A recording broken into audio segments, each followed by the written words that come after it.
कितने दर्द भरी कहानी है बेटे के, मैं क्या बताऊं, भगवान कसम इतनी दर्द भरी कहानी है बेटा कि हमारे ना आंसू नहीं रुक रहे थे।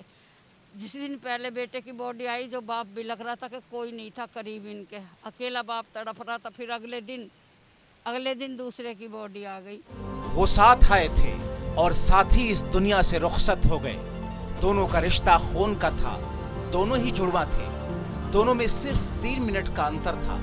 एक 3 मिनट पहले इस दुनिया में आया तो दूसरा 3 मिनट बाद। मेरठ के रहने वाले इन दो भाइयों पर कोरोना ने कहर बरपाया।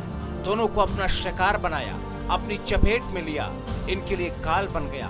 एक साथ जन्म लेने वाले ये दोनों भाई कोरोना से संघर्ष करते करते एक ही साथ दुनिया को अलविदा कह गए। मेरठ के कैंट एरिया में रहने वाले ग्रेगरी रेमंड का घर सूना है। पेशे से टीचर हैं। उनके 3 बेटे थे, जिनमें 2 जुड़वा थे। एक का नाम था जोफ्रेड वर्गीस ग्रेगरी, दूसरे का नाम था रॉल्फ्रेड जॉर्ज ग्रेगरी।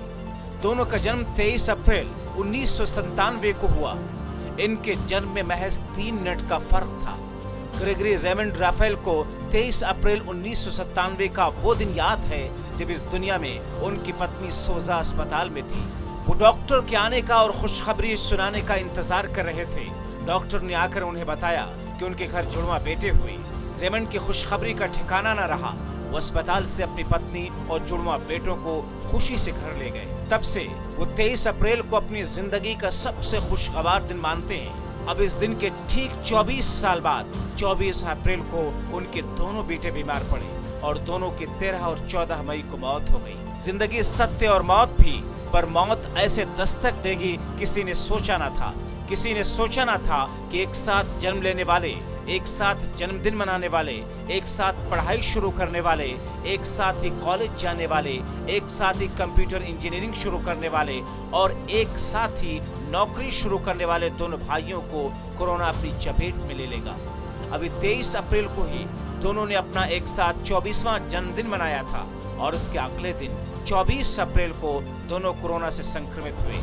फिर वो स्याह दिन भी आया जब लंबे संघर्ष के बाद दोनों भाई जोफ्रेड और रॉल्फ्रेड ने आखिरी सांस ली।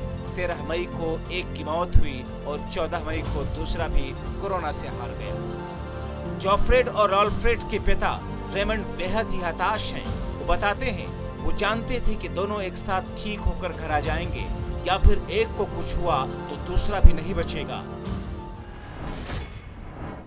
3 बेटे हैं इनके, जो 2 छोटे वाले जो एक्सपायर हो गए, एक उनसे बड़ा है तो उसका बर्थडे था उस दिन, तो एक बेटा इनके एक्सपायर हो गया। नेक्स्ट डे जो है दूसरे की भी ये खबर आ गई कि भाई वो भी नहीं रहा। भैया इनका ये था कि बचपन से एक साथ ही रहते थे और मतलब ये समझ लो कि एक ही समय की पैदाइश है इनकी। छोट बड़ाई भी 1 मिनट की है और जब भी इन्हें कुछ होता था, अगर एक को बुखार हो रहा तो दूसरे को ज़रूर बुखार होता था। कुछ जैसे ट्विंस का कहते हैं कि ट्विंस के अंदर थोड़ा सा वो रहता है। तो अभी कुछ समय पहले एक बेटे का एक्सीडेंट हो गया था तो दूसरे का भी एक्सीडेंट हो गया था, तब उनको बचाया, मतलब ठीक हो गए। अब जब एक बीमार पड़ा तो दूसरा भी बीमार हो गया। एक वेंटिलेटर पर गया तो दूसरा भी वेंटिलेटर पर गया। एक की बॉडी आई तो फिर दूसरे की भी बॉडी ऐसी आई और इत्तेफाकन जहाँ इनको दफनाया गया, बॉडी भी दोनों को एक साथ ही जगह मिली, बराबर बराबर में दोनों एक साथ ही दफनाए गए। ये एहसास जोफ्रेड और रॉल्फ्रेड की मां को पहले से था। तभी तो जब जोफ्रेड की मौत हुई तो उसकी मां को इस बात की खबर लगी तो उसके मुंह से बस यही निकला कि अब रॉल्फ्रेड भी नहीं बचेगा। यही हुआ। कुछ घंटों बाद रॉल्फ्रेड के मरने की खबर आई। रॉल्फ्रेड ने आखिरी फोन कॉल अपनी मां को किया। उसने उससे कहा कि वो ठीक हो रहा है और जोफ्रेड के स्वास्थ्य के बारे में पूछताछ की। तब तक जोफ्रेड की मौत हो चुकी थी। घर वालों ने उसे नहीं बताया कि वो मर चुका है। उन लोगों ने कहा कि जोफ्रेड को दिल्ली के अस्पताल में शिफ्ट किया जा रहा है, लेकिन रॉल्फ्रेड ने अपनी मां से कहा तुम झूठ बोल रही हो और फोन काट दिया।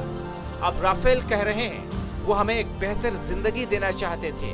हम लोगों ने टीचिंग करके बच्चों को पाला पोसा, बहुत संघर्ष किया। दोनों ने हैदराबाद से कोरिया और फिर जर्मनी जाने की योजना बनाई। मुझे नहीं पता था कि भगवान ने हमें इस तरीके से सजा क्यों दी।